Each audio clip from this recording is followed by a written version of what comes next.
guys, what's going on? It's Ash here coming at you today in Raid Shadow Legends. A quick double upload bonus video for you guys. I had to touch base because we have balance changes. Now the good news is I kind of like these changes. They're kind of cool. I like that they're all buffs and I like them all.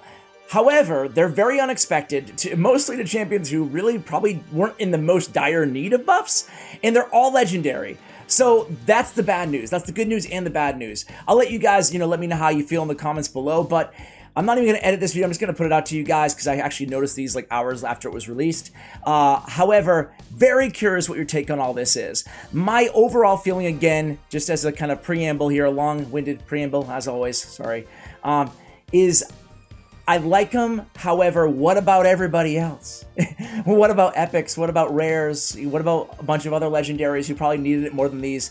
Anyway, that's my opinion for the end of the video that I'm giving you at the start here. So first up is going to be Demon Spawn legendary champion Lord Shazar. Lord Shazar, man, already a pretty good champion, seen a lot more play as of late. Triple hitter on his A1, self-buffing on the A2, but they're actually buffing the bomb damage on the Cruel Fate ability. So it's unspecified the amount of bomb damage extra that he's going to be getting, but that's an interesting buff, an unexpected one, as are most of these. So yeah, I'm interested to see how much more damage he does. For me though, it's just going to be one of those wait and see situations there. So the next up is going to be another just crazy one to me, Venus buff. What? The buff that we all were clamoring for. I'm not complaining as a Venus and Cupidus user and fan of these champions already. What can I say? Unexpected, great champion. Poison on the A1, decreased defense, weaken on the A2. Great partner, kind of tandem ability to strip off buffs from the enemies. But they're taking this Burning Passion, and what they're doing is making it a 100% chance when booked to land the HP burn. So they're changing that from a 50 to a 75%. Not a massive buff overall. I mean, it's more dependable HP burn, more damage out of Venus is all it really means, right? So for me, again, wow, you didn't see that coming, but sure, we'll take it. All right, Banner Lords, we have a buff to Lugan the Steadfast. Now, Lugan, I've always been a fan of this guy. Honestly, I think he's been a little bit underrated. I think he's an above average legendary. He has a shield on himself on his A1. On his A2, he has his increased defense, ally protect, bodyguard ability. It's right now 4-turn cooldown when booked. They're going to reduce it by 1 turn, so it's going to be a 4 or 3 when booked. That really makes it more compelling. Ally protect and increased defense on a 3-turn cooldown. That's what I'm talking about. That's, worthy of the bodyguard name of the skill. Mark of Silence. Attacks all enemies, 100% chance to place a block active skills. That is going to be fixed, basically. I say fixed. They're going to take the attack and actually make it based on HP, the damage.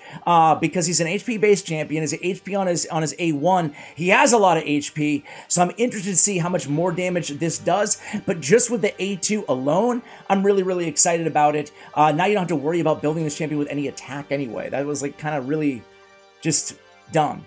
So, all right, that's Lugan the Steadfast. Next up, we have Konstantin the Dayborn. So Konstantin, man, not a big buff. Not as big as they should have. Like, this is one of the guys that's most deserving out of everybody. I think that was second most deserving. You'll see the first most deserving in just a moment. But Konstantin, man, they need more than this, though. That's the problem. They're taking his passive, and essentially it's still going to be a companion with Vlad the Nightborn, but they're getting rid of the faction dependent. So, enemies killed by this champion cannot be revived, a la Anithwi Blood Twin. However, you have to be playing Vlad on the same team, and who plays Vlad on the same team as Konstantin, who plays either of those champions? Not many people, Sorry to all you Vlad and Konstantin fans out there.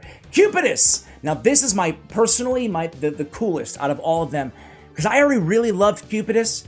I think he's been slept on. An AoE on the A1. He's like an old school champion that people just don't give a lot of love for whatever reason. I mean, he's all about the love. They're taking his Flames of Passion, and they're going to change it to an AoE 100% HP burn. So 3-time hitter, bye-bye. AoE, 100% HP burn. That's what I'm talking about. It's still on a 4-turn cooldown, but the Flame Out just does so much damage anyway. And get this, on the passive Punishing Partner, that's going to stay the same, but he's always going to counterattack when he's attacked.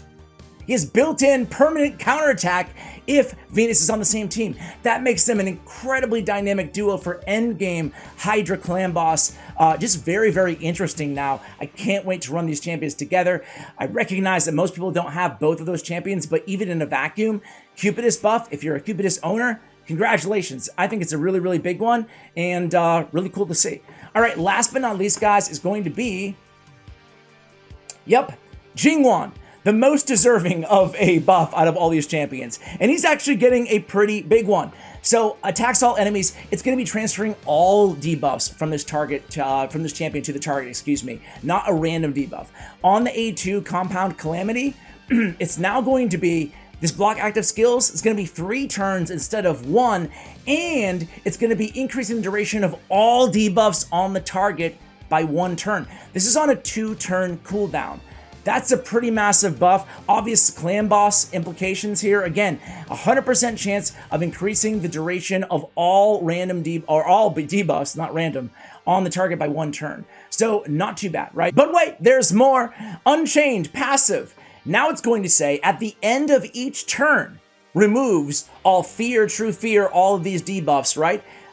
From all allies and places a block debuffs for 1 turn on all allies, okay? So the block debuffs is going down to 1 turn, but it's going to be all allies, not a ally on that passive. Still on a 4-turn cooldown, but definitely a pretty big buff to Jingwon. I don't think this makes him like an S-tier champion. However, he can have some use cases. I'm sure people will find out ways to use him now. I think that he's, you know, not worthy of the 1s at this point. Maybe a 2 or a 4. What do you guys think? Let me know in the comments below, guys. Hopefully you enjoyed this bonus upload here at 2 a.m. I appreciate you guys, and as always, take care, guys.